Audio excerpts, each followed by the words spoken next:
And tonight, 10 Investigates is taking a closer look at Norfolk Southern's safety record and the proposed changes. So for more on that, here's Chief Investigative Reporter Bennett Haberly. Bennett? Yolanda, calls for rail safety and improvements and additional regulations. So those have waxed and waned for years, usually getting renewed attention after a disaster.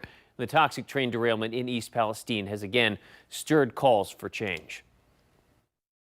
The National Transportation Safety Board is expected to release the preliminary report Thursday into what caused this Norfolk Southern train to derail. An overheating wheel bearing, captured on surveillance video, was an initial point of interest for investigators. Over the past 5 years, federal data shows Norfolk Southern has averaged about 260 accidents per year. This map shows every Ohio county where a Norfolk Southern train has derailed, dating back to 2007. Some of those incidents were minor, but others, like this one in Columbus in 2012, caused a fire. Wow. Whoa. And an evacuation for those living within a 1-mile radius.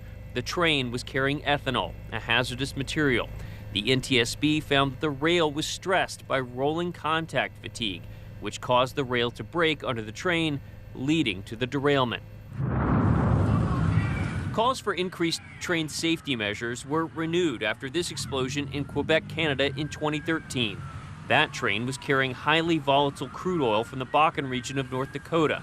After that disaster and others, the federal government imposed certain rules, including setting calendar dates for older tank cars to be retired off the tracks. There were also calls for enhanced braking systems, which were walked back during the Trump administration.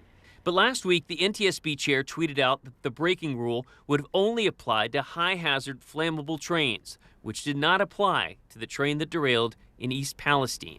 It was considered to be mixed freight. The Biden administration has faced criticism for the response. They said they had people on the ground shortly after the disaster. The Biden administration now wants additional safety regulations to be brought forth. Among them, require at least 2 crew members on trains, stiffer penalties for safety violations in the future, and requiring advance notice to state emergency responders on when hazardous materials are moving through their area. They also want to speed up the phasing in of newer tank cars and get older ones off the tracks. Yolanda? All right. Thank you very much, Bennett. Now, as Bennett mentioned, the NTSB is expected to release preliminary findings tomorrow on this crash. Now, U.S.